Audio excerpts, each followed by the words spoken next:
Hello दोस्तों, आज का हमारा टॉपिक है भारत छोड़ो आंदोलन 1942।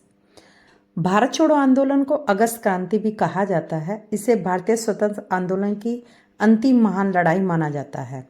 8 अगस्त 1942 को बम्बई के ऐतिहासिक ग्वालियर टैंक मैदान में कांग्रेस कार्य समिति की बैठक में गांधी जी ने भारत छोड़ो आंदोलन की घोषणा की थी।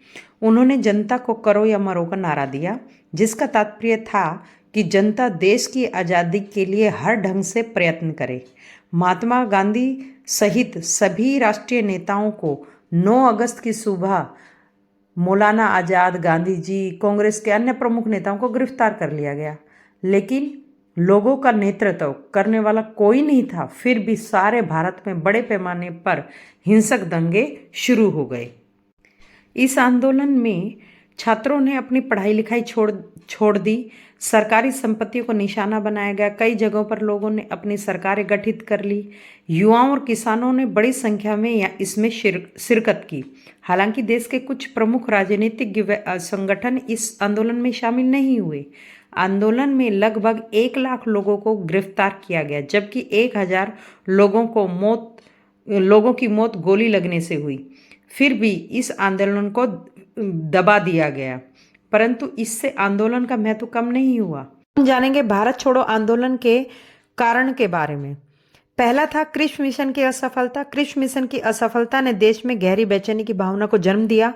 लोगों को यह लगता था कि भारत को अंग्रेजी सरकार स्वशासन देने के इच्छुक नहीं है। दूसरा था सांप्रदायिक समस्या का और ज्यादा बिगड़ना। 1940 में लाहौर के अधिवेशन में मुस्लिम लीग ने भारत के विभाजन की जोरदार मांग की। जिन्ना और लीग के अन्य नेताओं ने घोषणा की कि मुसलमानों को कांग्रेस से न्याय की कोई आशा नहीं है। इस बात ने सांप्रदायिक स्थिति को और बिगाड़ दिया। तीसरा था जापान भारत के लिए एक गंभीर खतरा था।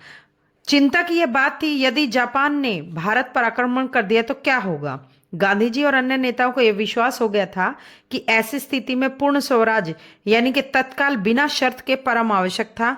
केवल तभी लोगों को यह एहसास हो सकता है कि देश की स्वतंत्रता की रक्षा करना केवल उन्हीं की जिम्मेवारी है, अंग्रेजी सरकार की नहीं। अब हम जानेंगे आंदोलन के क्या प्रभाव पड़े। भारत छोड़ो आंदोलन के प्रभाव 2 माने जा सकते हैं। पहला, आंदोलन लोगों में पैदा हुए एक नए आत्मविश्वास को प्रकट करता था, जिसके द्वारा अंग्रेजों को यह चेतावनी दी गई कि भारत में उनकी कोई जरूरत नहीं।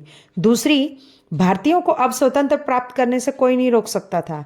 यह मात्र कुछ समय की बात थी। ईश्वरी प्रसाद के शब्दों में कहा जा सकता है, डोमिनियन स्टेट्स जैसी बातें विद्रोह की आग में जलकर भस्म हो चुकी थी। भारत स्वतंत्रता से नीचे कोई बात स्वीकार नहीं कर सकता था। यह साम्राज्यवादी व्यवस्था पर तगड़ा प्रहार था। इसका मतलब यह है कि अब भारत छोड़ो आंदोलन होने के बाद अब भारत को स्वतंत्र होने से कोई नहीं रोक सकता। दोस्तों, आपको अगर मेरा वीडियो पसंद आ रहा है तो कृपया कमेंट सेक्शन में जाकर कमेंट करके मुझे बताएं कि ये वीडियो आपको कैसा लगा और मुझे किस विषय पर वीडियो बनानी चाहिए। धन्यवाद।